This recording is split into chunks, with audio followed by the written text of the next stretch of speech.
ವೀಕ್ಷಕರೇ ನಮಸ್ಕಾರ. ನಾನು ನಿಮ್ಮ ಅರ್ಪಿತಾ ಬಸವರಾಜ್. ನಾನಿವತ್ತು ತುಂಬ ರುಚಿಯಾಗಿ ತುಂಬ ಟೇಸ್ಟಿಯಾಗಿ ಬಿಸಿಬೇಳೆ ಬಾತ್ನ ಯಾವ ರೀತಿ ಮಾಡೋದು ಅಂತ ತೋರಿಸ್ತಿದ್ದೀನಿ.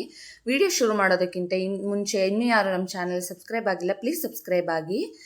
ಮೊದಲಿಗೆ ನಾನು ಒಂದು 3/4 ಲೋಟ ತೊಗರಿಬೇಳೆ, 3/4 ಲೋಟ ಅಕ್ಕಿ, ಮತ್ತು 1 ಕಪ್ ಬೀನ್ಸು, ಗೆಡ್ಡೆಕೋಸು, ಕ್ಯಾರೆಟು ಮತ್ತು ಹಸಿ ಬಟಾಣಿ ಮತ್ತು 1 ಕಪ್ಪು ಆಲೂಗೆಡ್ಡೆ ತೊಗೊಂಡಿದ್ದೀನಿ. ನಂತರ ನಾನು ತೊಗರಿಬೇಳೆ ಮತ್ತು ಅಕ್ಕಿನ ಎರಡನ್ನೂ ಒಂದೆರಡು ಸಲ ವಾಶ್ ಮಾಡಿ ಕುಕ್ಕರ್ಗೆ ಸೇರಿಸ್ಕೊತಾ ಇದ್ದೀನಿ.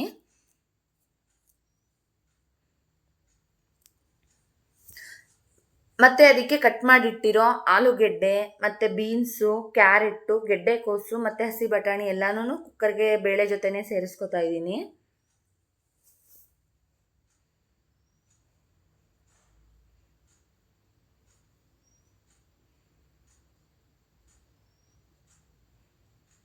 ನೀವು ಹಸಿ ಬಟಾಣಿ ಇಲ್ಲ ಅಂದರೆ ಬೇಕಾದರೆ ಸ್ಕಿಪ್ ಮಾಡ್ಬೋದು.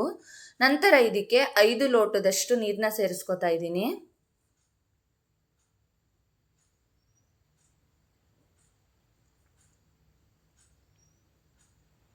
ನೀರನ್ನ ಸೇರಿಸ್ಕೊಂಡು ಎಲ್ಲ ನೀಟಾಗಿ ಮಿಕ್ಸ್ ಮಾಡಿಕೊಂಡು ನಂತರ ಇದಕ್ಕೆ ರುಚಿಗೆ ತಕ್ಕಷ್ಟು ಉಪ್ಪು ಮತ್ತು 1-2 ಟೇಬಲ್ ಸ್ಪೂನ್ ಎಣ್ಣೆನ ಸೇರಿಸ್ಕೊತಾ ಇದ್ದೀನಿ. ಎಣ್ಣೆ ಎಲ್ಲ ಸೇರಿಸ್ಕೊಂಡು ನೀಟಾಗೆಲ್ಲ ಮಿಕ್ಸ್ ಮಾಡಿಕೊಂಡು ಲಿಡ್ನ ಕ್ಲೋಸ್ ಮಾಡಿ 2 ವಿಷಲ್ ತೊಗೋಬೇಕು ಇದನ್ನು. ಮತ್ತು ಇನ್ನೊಂದು ಕಡೆ 2 ಈರುಳ್ಳಿ, ಅಚ್ಚ ಖಾರದ ಪುಡಿ, ಕ್ಯಾಪ್ಸಿಕಮ್ಮು, ನೆನೆಸಿಟ್ಟಿರೋ ಹುಣಸೆಹಣ್ಣು, 2 ಟೊಮೊಟೊ, ಗೋಡಂಬಿ, ಕಡಲೆಬೀಜ, ಒಣಮೆಣಸಿಕಾಯಿ, ಕರಿಬೇವು ಮತ್ತು 1 ಪ್ಯಾಕೆಟ್ MTR ಬಿಸಿಬೇಳೆಬಾತ್ ಪೌಡರ್ನ ತೊಗೊಂಡಿದ್ದೀನಿ. ನಂತರ ನಾನು ಒಂದು ಪಾತ್ರೆನ ಬಿಸಿ ಮಾಡೋಕ್ಕಿಟ್ಟು ಒಂದು 6-7 ಟೇಬಲ್ ಸ್ಪೂನ್ ಎಣ್ಣೆ ಹಾಕಿ, ಎಣ್ಣೆ ಬಿಸಿ ಆದಮೇಲೆ ಒಂದು 1/2 ಟೇಬಲ್ ಸ್ಪೂನ್ ಸಾಸಿವೆನ ಹಾಕಿದ್ದೀನಿ. ಸಾಸಿವೆ ಎಲ್ಲ ಚೆನ್ನಾಗಿ ಸಿಡಿಬೇಕು. ಸಾಸಿವೆ ಎಲ್ಲ ಚೆನ್ನಾಗಿ ಸಿಡಿದ್ಮೇಲೆ ಕಟ್ ಮಾಡಿಟ್ಟಿರೋ ಒಂದು 3 ಒಣಮೆಣಸಿಕಾಯಿನ ಸೇರಿಸ್ಕೊತಾ ಇದ್ದೀನಿ.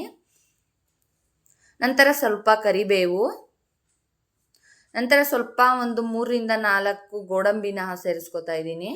ಮತ್ತು 1-2 ಟೇಬಲ್ ಸ್ಪೂನಷ್ಟು ಶೇಂಗಾ ಬೀಜ ಎಲ್ಲ ನೀಟಾಗಿ ಹಂಗೇನೆ ಲೈಟಾಗಿ ಫ್ರೈ ಮಾಡ್ಕೊತಾ ಇದ್ದೀನಿ. ನೀವು ಎಣ್ಣೆ ಬೇಡ ಅಂದರೆ ಬೇಕಾದರೆ ಇದಕ್ಕೆ ತುಪ್ಪದಲ್ಲೂ ಬೇಕಾದರೂ ಮಾಡ್ಬೋದು, ತುಂಬ ಟೇಸ್ಟಿಯಾಗಿ ಬರುತ್ತೆ ಬಿಸಿಬೇಳೆ ಬಾತು. ನಾನು ಎಣ್ಣೆನ ಹಾಕಿದ್ದೀನಿ ಅಷ್ಟೇ. ನಂತರ ಕಟ್ ಮಾಡಿಟ್ಟಿರೋ 2 ಮೀಡಿಯಮ್ ಸೈಜ್ ಈರುಳ್ಳಿನ ಸೇರಿಸ್ಕೊತಾ ಇದ್ದೀನಿ. ಅದನ್ನು ಸೇರಿಸ್ಕೊಂಡು ಎಲ್ಲ ನೀಟಾಗಿ ಹಾಗೇನೆ ಫ್ರೈ ಮಾಡ್ಕೋಬೇಕು.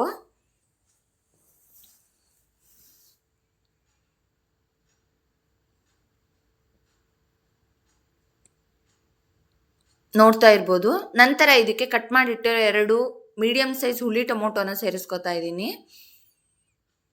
ಅದು ಎಲ್ಲ ಸಾಫ್ಟ್ ಆಗೋವರೆಗೆ ಫ್ರೈ ಮಾಡ್ಕೋಬೇಕು ಟೊಮೊಟೊ ಎಲ್ಲ.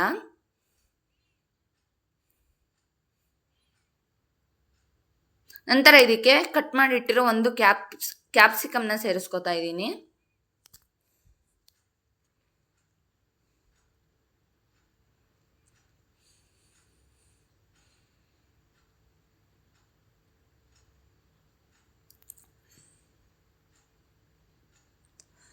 ನಂತರ ಇದಕ್ಕೆ ನೆನೆಸಿಟ್ಟಿರೋ ಹುಣಸೆಹಣ್ಣು ರಸನ ಸೇರಿಸ್ಕೊತಾ ಇದ್ದೀನಿ. ನೀವು ಹುಣಸೆಹಣ್ಣು ರಸ ಬೇಡ ಅಂದರೆ ಟೊಮೊಟೊನ ಇನ್ನೂ ಒಂದು ಎಕ್ಸ್ಟ್ರಾ ಸೇರಿಸ್ಕೋಬೋದು. ನಾನು ಟೇಸ್ಟಿಯಾಗಿರುತ್ತೆ, ಚೆನ್ನಾಗಿರುತ್ತೆ ಅನ್ನೋ ಉದ್ದೇಶಕ್ಕೆ ಸ್ವಲ್ಪ ಹುಣಸೆಹಣ್ಣು ರಸನೂ ಸೇರಿಸ್ಕೊತಾ ಇದ್ದೀನಿ. ಅದನ್ನೇ ಎಲ್ಲ ನೀಟಾಗಿ ಮಿಕ್ಸ್ ಮಾಡ್ಕೋಬೇಕು. ನಂತರ ಇದಕ್ಕೆ ನಾನು MTR ಬಿಸಿಬೇಳೆಬಾತ್ ಪೌಡರ್ನ ತೊಗೊಂಡಿದ್ದೀನಿ. 1 ಪ್ಯಾಕ್ 10 ರೂಪಾಯಿ ಪ್ಯಾಕ್ನ ಪೂರ್ತಿ ಸೇರಿಸ್ತಾ ಇದ್ದೀನಿ ಇದಕ್ಕೆ ನಾನು. ಮತ್ತು ಇದಕ್ಕೆ 1 ಟೇಬಲ್ ಸ್ಪೂನಷ್ಟು ಅಚ್ಚ ಖಾರದ ಪುಡಿ ಸೇರಿಸ್ಕೊಂಡು ಎಲ್ಲ ಲೈಟಾಗಿ ಹಂಗೇನೆ ಫ್ರೈ ಮಾಡ್ಕೋಬೇಕು ಇದನ್ನು.